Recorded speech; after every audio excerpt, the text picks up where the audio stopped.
I heard that in Parkland, a girl was shot to death in the middle of calculus, terror stumbling over chalk numbers.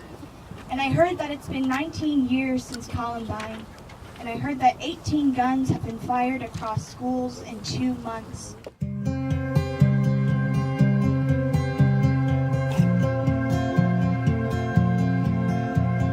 Hold those signs up.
And I am terrified to come to school every day. Me too!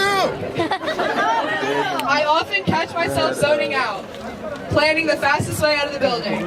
I rush to the bathroom because I don't want to risk being caught in the hall. Whenever I enter the library, I'm reminded of Columbine High School, who currently isn't on the list of top 10 mass shootings anymore.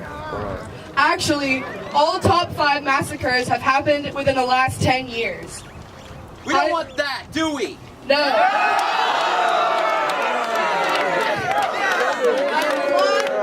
I'm a lot like my group of peers in the sense that I have had enough.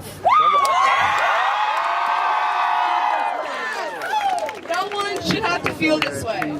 No child in school should have to walk in and think maybe today is the day, or have the anxiety of not being able to contact their loved ones before it's too late.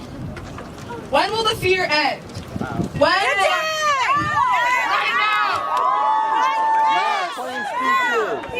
When will the fear end? When will our representatives actually represent us? How is the allergy medicine Sudafed more difficult to get than a gun in America? In more ways than one, our government has failed us. They have failed to protect us. All you have to do to take a life, to end a life, is just to squeeze a trigger. That's it. Well, I'm not having it. When I grow up, and I'm an Academy Award-winning director,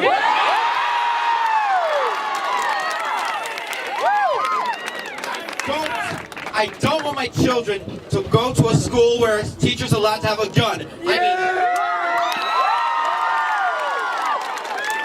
It's not their responsibility. Could you imagine Mr. Hildebrand with a gun? Granted, that would be awesome. But that's not the point.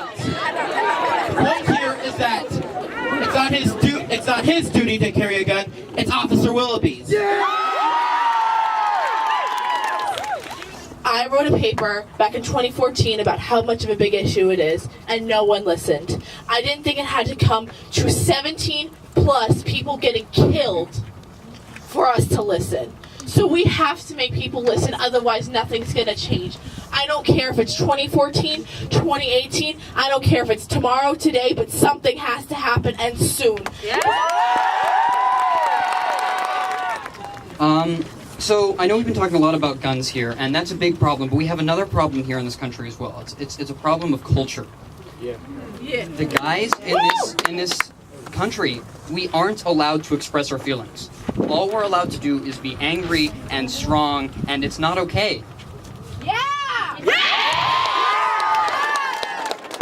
All we do is we have to bottle it up inside of us, and it's not good. When all of these shooters are male, when they are forced to just put put it inside them over and over again. It's not good for people, and it makes them do things like this, and it's not okay. Love each other.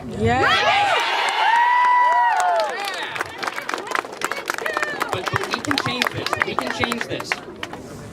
If we talk to each other, if we support each other, we can change this culture. We are the culture, and we can change it. What I have here with me is the United States Constitution. And I'll be reading you the Second Amendment. It reads, "A well-regulated militia being necessary to the security of a free state, the right of the people to keep and bear arms shall not be infringed." In the Second Amendment itself, it says we need a well-regulated militia. We're not asking to take the Second Amendment away. We're asking for well-regulation. That's what we need to keep people safe. I'm a senior, and I've been alive for 18 years, and one thing that all 18 of those years have had in common is that almost every single year since 1999 in Columbine, there has been some kind of mass shooting in our country, and that is ridiculous. We should not live in a country where that is allowed to happen. And what we need to do is contact our congressmen, contact our representatives, let them know that the blood of children is on their hands because they refuse to stop taking money from the NRA to stop the slaughter.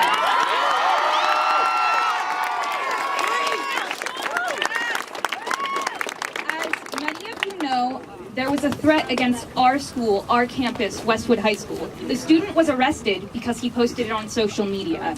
But I spent my night in fear because what if he hadn't posted it on social media? Would we have become another Parkland? Would we have become the Texas shooting, the Austin shooting, the Westwood shooting? Is that what we want? No. So this needs to stop now. We need to act up, and that's what we're here to do today. And I'm so glad so many of us are here expressing our voices because it's what we need to do to make a change. We are the change. Number one, I appreciate y'all coming out here, and I can't tell you how proud I am of you. As a principal, to hear that your students are going to walk out, it's a scary thing, right? Because that could turn into anything. And so first and foremost, I want to tell you how proud I am of you as a student body and the statement you've made here today. I think that's wonderful. And you guys know that if you've talked to me, I have a lot of passion about students. You know, I tell you guys on the announcements, and I don't mind saying it, that I love you because I mean that. That's something I mean. That this to me is more than just the job that I get paid to do. It's a calling, and I'm here to protect you. Okay?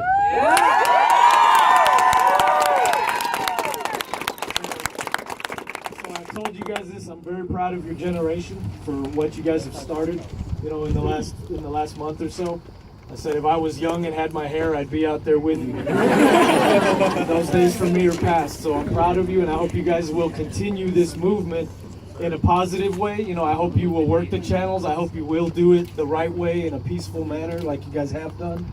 And know that we as a staff at Westwood, we love you, we support you, and you know, we're here to keep you safe. I feel like kids in Parkland have lived a life. The echo of their voices is right here. I've also been asked, what's the point of a walkout? What's it supposed to accomplish? It's just awareness. And that's exactly it. We as young adults are beginning to enter the voting polls, but many of us are still unable to. So what can we do? And that's this. Make our voices heard. Make the strong young adults' voices in Parkland be heard. This is not anti-gun. This is us as people who are sick of being afraid just to go to school. Packing our schools with security measures feels like false protection, and we want more than that. This is about regulation and giving justice to the kids who've lost their lives to careless people and the careless distribution of firearms. Thank y'all for being a part of something that is so important to us, and I hope it's just as important to y'all.